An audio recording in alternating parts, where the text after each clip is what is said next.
Welcome to this week's episode of Biz Success in 15, where top experts share hot tips and strategies that you can implement in as little as 15 minutes to build your dream business. And now here's your host, the Visibility Wiz, Cindy J. Hi, I'm Cindy J, the Visibility Wiz, and welcome to this episode of Biz Success in 15, where top experts share hot tips and strategies that you can implement in 15 minutes or less. Today, our guest is Ali Rodriguez. She is a seasoned professional life and business coach of over 20 years. She successfully coached people from different paths of life and cultures all over the world. She helps people make quantum leaps in their lives and businesses with a very unique coaching style. Along with renowned authors, Jack Canfield and Mark Victor Hansen and Les Brown, she co-authored Mastering the Art of Success. It's on how to launch a passionate, sustainable, and successful business and how to present it to the world in a dynamic way to ensure sustainable success. She believes that the bottom line of any business is connected to how you feel about yourself and your sense of self-worth. Therefore, tapping into the issues of what's really inside is a monumental factor in helping you accomplish and exceed your business goals. Well, welcome, Ali. It's a pleasure to have you. Thank you, Cindy. I'm already having a ball, and we haven't even started. Sounds great. To begin with, I'd love it if you could share a personal or business challenge that you had to overcome in order to achieve your level of success. It was a combination of both. So I have to say it was personal, it was also business. First, when I started a business down in Broward County in South Florida, it was a medical transcription and dictation service. And it was a time where money was tight. And then when I think back, dear God, I don't know where I got the guts to do what I did. And I was in a relationship with a life partner, and I almost turned to him for support, even though I had my own money, and something held me back, like, I'm not going to ask, I'm going to do it anyway without telling him. And it turned out it was a good thing to follow my instincts, because when he found out what he did, he was extremely upset that I did not ask. And it would have been one of those, like, you owe me because I did this for you. Mm-hmm. And that relationship didn't go well. But it was one of those things that to me is so important, that you follow the little voice, even when it has to do with somebody that was as close to you as he was. And there was another business challenge, because my customers, I was in the medical field, I've always been, were doctors in private practice as well as hospitals. Mm-hmm. So I was used to dealing with medical, with head of staffs as well as hospital administrators, and they're not always the easiest to deal with. And I'll never forget one time, this was a professional situation. I had been romancing this particular hospital. It was in the Palm Beach area, very exclusive, and I wanted to get a contract for the radiology transcription and dictation. And those are tough guys. I already had their medical records. Now I'm dealing pathology, radiology. I wanted to do radiology. I'm the only woman in the room. I was very young at the time. So it was at this big meeting where they had to bring the chief radiologist along with the techs. And I was the only woman. Mm-hmm. And the radiologists were not very keen on the idea of having an outsider do their work, because they were used to having people on the premises telling them what to do, including bring me the coffee. Right. I love what you're saying there, because what I'm hearing so much is you was per se sort of like in a man's world, and you was still listening to your inner guidance, and yes. I'm sure it was scary as heck to step away from them, because I am so passionate about women's history and how far we've came, but I also know how far we still need to go, because even though society has changed a lot, our mindsets haven't. And it seems like you were, at the beginning of this, at the beginning of the throes, you're in this man's world and you're stepping up into what you want and playing their game, but you're playing it in your way so that you win. Absolutely. And this was important, the message to give to others who will be listening to this, is that what was so scary again, I was a woman in a man's world, Right. a very young woman. And instantly, I'll never forget, in this big conference room at this very upscale hospital in Palm Beach, here's the head radiologist saying to me after that I was so hell-bent in getting that account. And I had my contract in my attaché case. He stood up and he said, you know what, I've heard enough. Now, the hospital administrator and the chief officer of the operating business was there too. And he said to me, this is the chief radiologist who thought he was going to make the last decision. He said, you have 3 things against you. He said, your age, your gender, and your culture background. Wow. And he's at one end of the table. I'm at the head of the table, everybody around. Uh-huh. I stood up and I walked right straight up to him. And I said, Dr. So-and-so, I'm so glad that it's 3 against 1. He said, what do you mean by 1? I said, because there's only one thing that you have against yourself. He said, and now you could see him getting red. And he said, so what is that? I said, you're short. And he was 5'4". Right. And it just broke up the entire conference room. Everybody started to laugh because it broke up the tension. I mean, this guy thought I was going to knock him off. You know, I was going to hit him or something. Right. But it was, and I knew it was a break it or make it deal. But I said, I'm not going to let him bully me. And that's the message I want people to hear. Don't let anybody bully you. Even if you're trembling inside, and even if you're the only one of one color, of one gender, of one ethnicity, like I was pointed out so nicely by this guy, you stand up and you just go for whatever pops up. I want to say, yay, Allie, you go, girl. And that's exactly what I did. And I walked out of there with contract in hand because the hospital administrator was the one who made the decision. And because you stood up for yourself, you know, I know in the book, it's The Millionaire Mind. I think it's not The Millionaire Mind. It's, it's the other million one. But they talk about how you have to have your 3 no's before you get your yes. Yes. And that's, you know, that's sort of what I'm hearing is like you just wasn't going to take the no's. You were standing up for yourself. And that's great. And I literally stood up. Yes. Physically stood up and I walked up to the end of that table. And I tell you, I was shaking inside, but I didn't care. Because if the answer would have been no, in my head it's no for now, because this guy could be dead tomorrow. Right. You know? So that's how passionate I was about this ain't gonna happen. I'm going for the jugular. Yeah, I love that story. My gosh, and I agree. Yeah, don't ever let anybody bully you, whether it be your spouse. You know, I hear a lot of people, they're having a hard time building their business because they're being bullied by their spouse or a friend, or even your mom saying, who do you think you are to, you know, everybody can't be a millionaire or something to that extent. So whoever's bullying you, whether it's a business partner, your spouse, or even if you're bullying yourself, just stand up to them and say, stop it.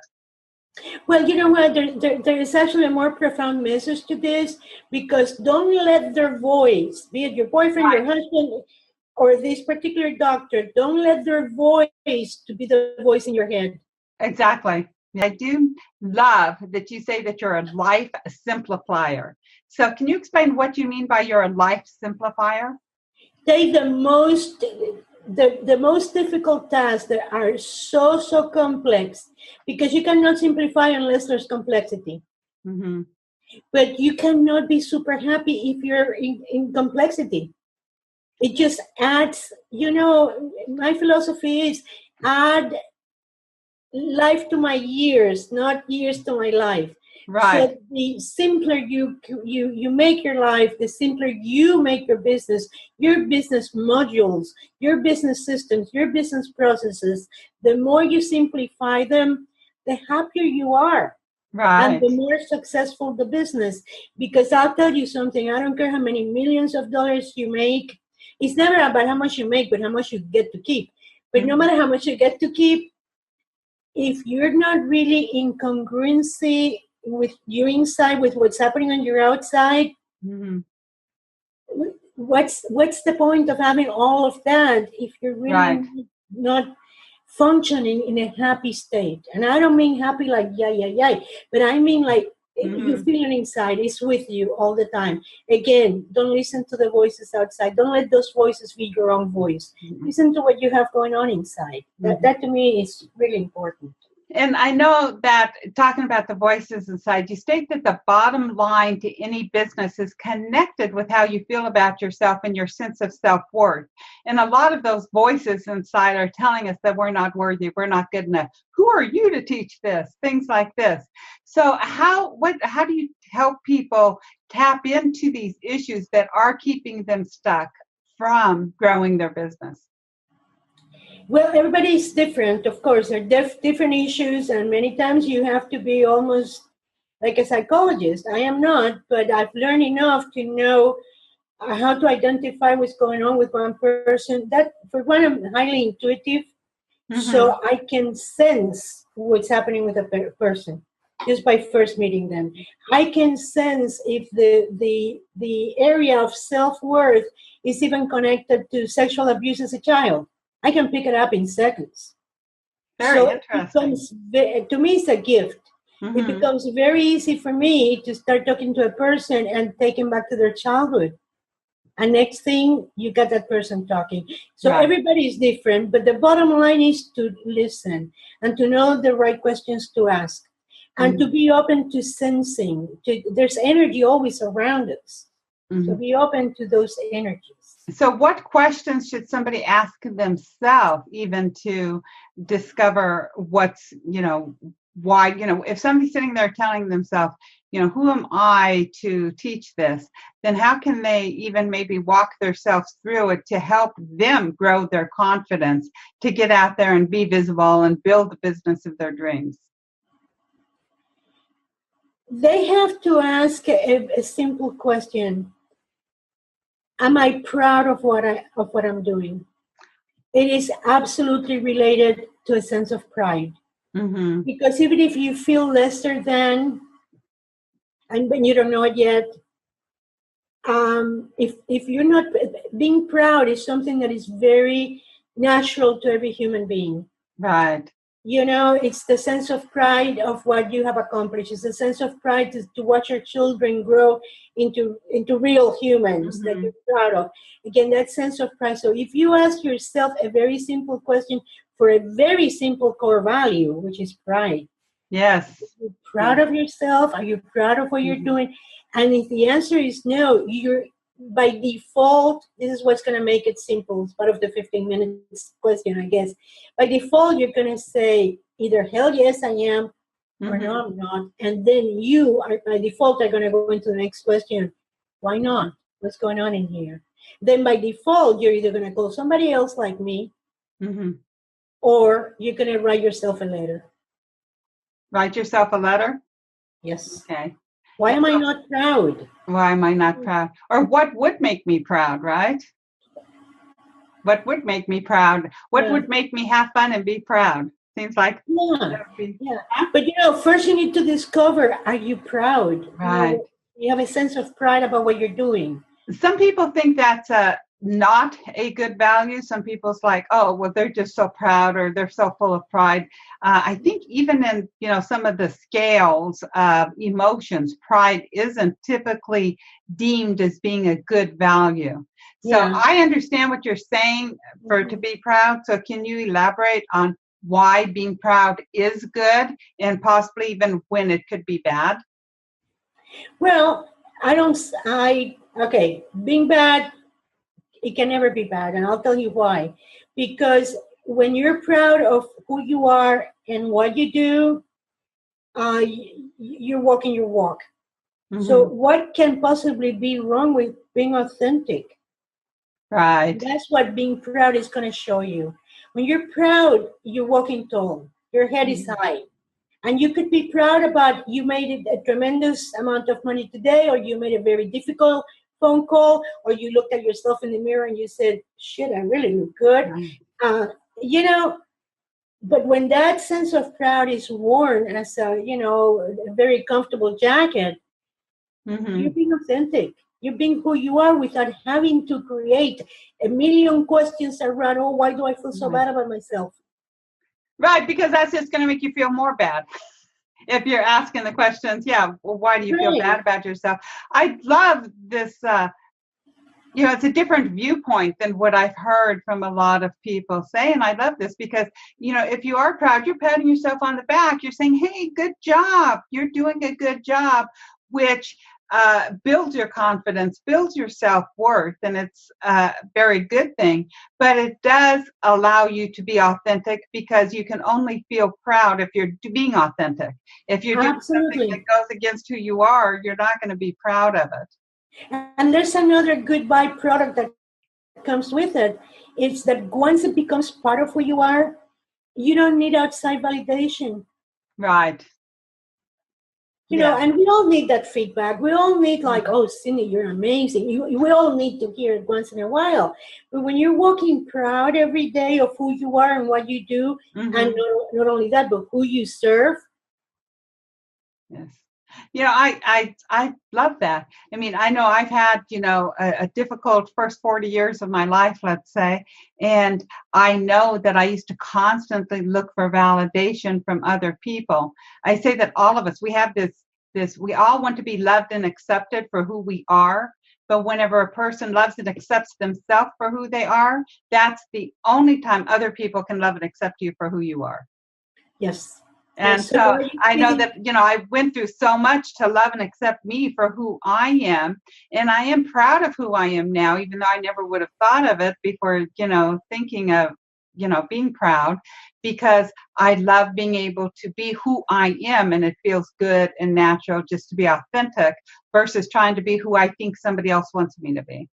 Exactly. And the beauty of it all, when you said, you've heard that pride is a bad thing, or what is the pro and what is the con of pride. Right. There is such a thing as the false sense of pride, but that's when you think that you're better than everybody else. Right. And that's a way of thinking. That doesn't mean that's really who you are. But when you're just proud of yourself for what you've done, not perhaps in the past 40 years, but what you've done perhaps in the past 10 minutes. Right. It becomes something that is with you every moment. And that really is a big component to how can you be successful in 15 minutes? What can you do every day within 15 minutes? Is, give yourself a reality check of what are you proud of? Right. When you do a year in review, one of the first questions I ask myself when I do my own and I ask my clients is, what have you done or what have you created this year that you're proud of? Yeah. So I take with what you just said, your 15-minute strategy that you would give our listeners that they can implement is just to ask themselves, and it may not even take all 15 minutes, but just every day. And maybe even if they did it 3 or 4 times a day, just stop and say, what am I proud of? What have I accomplished today that I'm proud of? What did I do yesterday that I'm proud of? Exactly. And because it's like the Energizer bunny. It keeps on going. It really, internally, it becomes part of your internal guidance system. It keeps you in check. It validates you. You don't need the outside to validate you. And even if all of a sudden you said, well, I'm not sure, I don't know, eventually it comes back into your life to remind you. Maybe, it may say to you, hey, Cindy, maybe you didn't think about it, but today you were awesome when you did blah, blah, blah. And it gets in your head and it talks to you, and it really is amazing. And there's another thing that has to do with pride, especially we as women, that we don't tend to look at the things that we accomplish because we're so used to making big accomplishments. Right. That we treat them, it's not that big a deal. Yeah. Years ago, I had created a website for myself, and so many people kept saying, God, Cindy, that's such a pretty website. Will you build one for me?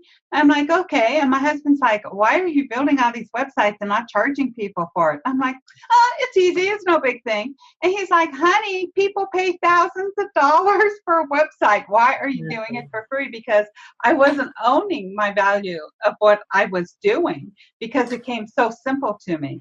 what I do now, and I guess it even goes along with being proud, because I hate it whenever I look back sometimes and think, what did I do this week or last month? So every day, night before I go to bed, I'll jot down 3 to 5 things that I accomplished that day. But it's being proud of what I did, and I never thought of that way before.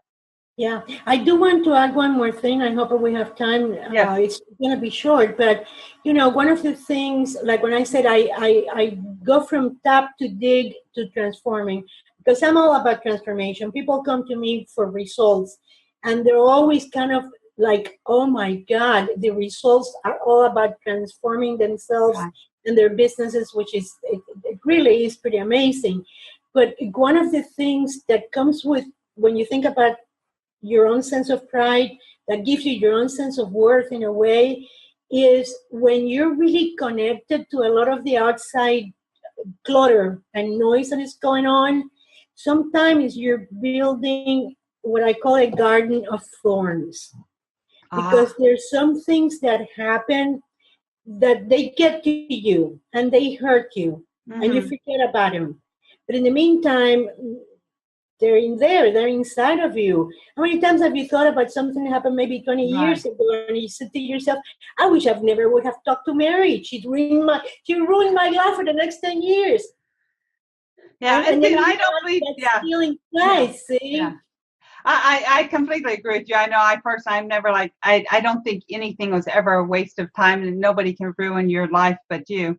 But you talking about the Garden of Thorns, and I want to share this story before you share your gift for our listeners, is my mother was raised in New York City, so she was 100% city girl during the Depression and stuff. She met my father, who was a country boy, a little southern country boy. So whenever they got married, they lived in this little town, that, like, I guess a farm or something. And whenever my dad went to work, he asked my mom if she would weed the garden. So my mom went outside, and just because the time of the year it was, she said the weeds were pretty. So she actually pulled out all the flowers and left all the weeds. And I love that, because that's what we do sometimes with our minds. We think that we're pulling out the weeds whenever actually we're leaving them there because they're somehow attractive to us. Yep. And really, we need to take them all out. We need to start the garden of roses, of the real flowers, of the things that are going to bring us joy. But that's very difficult to do when we haven't pulled the thorns out yet. Right. And you are walking in pride, and when you're aware of your own sense of pride about who you are, what you do, and who you serve, you start eliminating that. It's no longer inside of you. You start taking them out without the pain. Because when you pull, when you touch a thorn, it's going to hurt, right? Exactly. So the things that I try to do is get my clients through that process without the pain. Mm-hmm. I love that. Absolutely love it. And I could talk to you forever and ever and ever. Such an exciting subject. Love your viewpoint on, your own unique perspective on how a person can grow and gain their self-growth, their self-worth. So I know that you have a beautiful gift for our listeners. Can you share a little bit about it? Oh my goodness, yes. Actually, this is my signature program that I started a few years ago, and I still teach it to this day because it's been so successful and yet so simple. And it's also something I talk about in the book, Mastering the Art of Success. So it's a 5-day course. It's deceptively simple because I'm a simplifier. But you get your first day. It's all about finding your passion. I call it the passion to the 5th power because it has 5 components. The real big one is your passion. I believe that we all need to get excited about something. Exactly. I don't care if it's about your fingernails, your pretty face. I don't care. But get excited. And then act on that excitement, because when you come from that place of excitement, you're gonna get stuff done. And stuff that really makes you happy. So finding your passion, identifying your passion, and working with your passion, it's monumental. That's really your money. Exactly. That's where it begins, right? That's where you can cultivate it with no thorns. Right. And And then your passion, that's what's going to give you that you can be proud of. Because if you're passionate about it, you're going to be proud of it. that's it. That's it. That's how I started this program almost Yeah. 11 years ago. It's passion, pride, Right. purpose, profit, and perception. Love it. Thank you very much. So to grab Allie's gift, you want to go to bizsuccessin15.com, and there'll be a link there for you to grab Allie's gift. And you'll also be able to re-listen to today's show to catch any of those gold nuggets that you might have missed from Allie. So Allie, do you have any parting words for our listeners? Yes. One of the things that I want everybody who's listening, please make peace with your money, because nobody cares about your money like you care about your money. And one thing to always be very mindful, even if it's once a day, that you touch base, you look at your figures, love them, embrace them. In fact, tell your money you love your money. And one thing to always remember, and this is important, figures don't lie. Right. Only liars figure. Ah, I'm going to repeat it. Figures don't lie. Only liars figure. right. You make peace with your money, with your figures. You follow your bottom line. Be happy about what you have. Focus on the growth and the multiplication of what you have. But don't let others come and tell you a story, because figures don't lie. Mhm. Only liars figure. Right. Love it. Thank you very much for being our guest today, Allie. My Absolutely pleasure. loved speaking with you. And if you enjoyed today's show, to our listeners, be sure to share it with your friends. Again, you're going to want to hop on over to Biz Success in 15. You'll be able to re-listen to today's show, catch up on any of the past episodes you may have missed. You'll be able to find all the links mentioned on today's show, and be sure to download Allie's gift to you, The Passion to the Fifth Power. So with that, big hugs. Thank you. Thank you. And be sure to tune in to Biz Success in 15 next week for another amazing expert. Bye-bye. Thank you, Cindy. Till soon.